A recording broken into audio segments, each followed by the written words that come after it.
Assalamualaikum warahmatullahi wabarakatuh. Teman-teman, yang ada di tangan saya ini Al-Quran Tajwid terjemah per huruf per kata khusus Nahwu pertama di Indonesia. Jadi, buat kalian yang ingin mendalami bahasa Arab lewat Al-Quran, mushaf ini cocok banget. Karena setiap huruf atau katanya udah dibedakan antara isim, fi'il, dhamir, dan huruf. Jadi, buat teman-teman yang ingin lebih dekat dengan Al-Quran sekaligus mahir bahasa Arab, yuk miliki mushaf Al-Quran Tajwid Nahwu terjemah per huruf per kata dari Quran Al-Qasbah. Saya Muslimah Hasbullah. Assalamualaikum warahmatullahi wabarakatuh. Assalamualaikum warahmatullahi wabarakatuh. Teman-teman, saya paling rajin baca Al-Quran daripada orang Islam se-Indonesia mungkin, karena saya suka sekali dengan belajar itu dan membacanya, kitab itu. Dalam hadis ada yang mengatakan bahwa man ta'allama al-Quran wa 'allamahu khairukum, katanya diawali dengan kata sebaik-baiknya kamu adalah yang belajar Quran dan membacanya, mengajarnya. Khairukum man ta'allama al-Quran wa 'allamahu. Jadi sebaik-baiknya orang adalah yang belajar dan mengajar Quran. Tapi apa kontribusi membaca Al-Quran dengan pembangunan negara? Apa kontribusi menghafal kitab suci itu dengan kemajuan sebuah negara? Saya kira nggak ada sama sekali dan nggak ada gunanya. Nggak ada sumbangan dari orang-orang yang membaca dan menghafal kitab itu bagi kemajuan bangsa. Malah sebaliknya, apa yang kita lihat bahwa selama ini bangsa-bangsa yang mayoritas beragama itu tidak ada bagusnya. Semua negaranya terbelakang, semua orang-orang terbelakang, otaknya terkunci untuk mengerti kemajuan sebuah kehidupan. Apalagi untuk membangun budaya, toleransi, dan damai, itu tidak ada sumbangannya.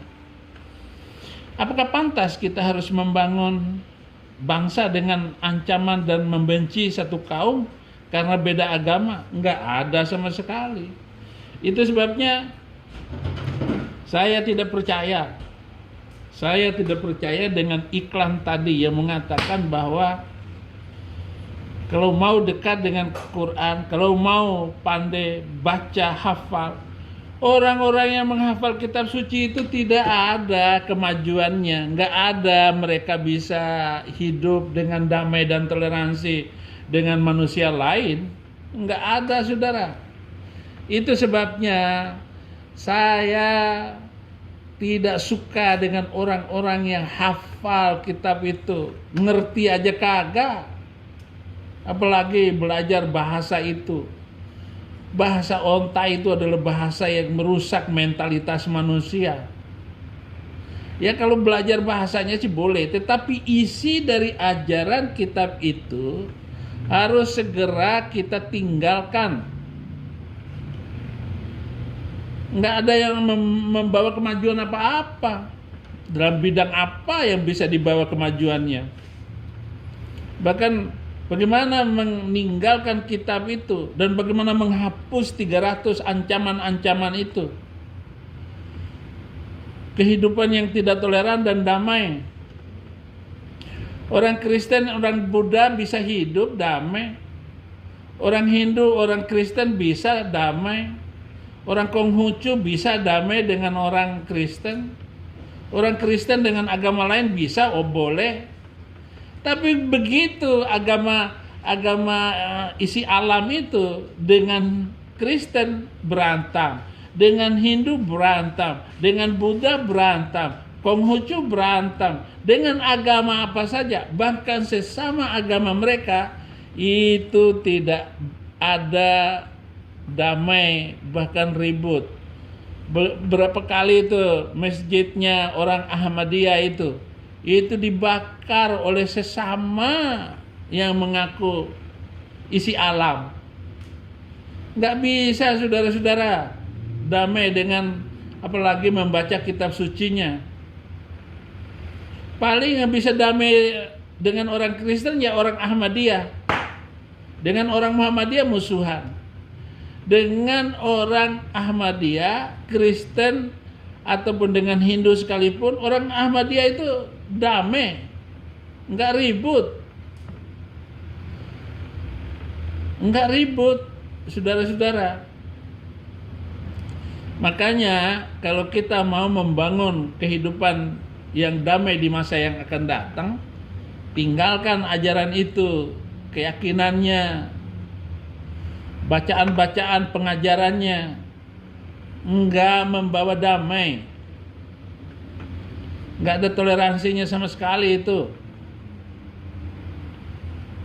Mereka hanya mengumbar kebencian. Karena perintah kitab itu, perintah kitab suci mereka. Beda dengan ajaran Kristen, kasihilah musuhmu dan berdoalah bagi mereka yang menganiaya kamu. Makanya saya ngomong, bahkan kepada menteri yang sering berantem dengan saya itu, dia konferensi pers bahwa Saifuddin itu mau menghapuskan 300 ayat itu. YouTube-nya ditutup. Kok dia masih ngomong terus? Saya sudah suruh itu ke Kemenkominfo untuk menghapus YouTube-nya Saifuddin Ibrahim. Pak Menteri, Profesor, nggak bisa ditutup, itu buatan Yahudi. Yahudi itu cerdas daripada seluruh bangsa Kombal Kambul itu. Bangsa Yahudi itu walaupun bodoh, itu paling pintar di Indonesia, itu orang Yahudi.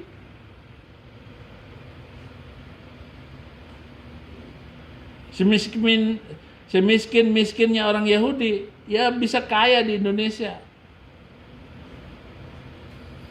Ya, saya minta Pak Menteri, jangan keraskan hatimu.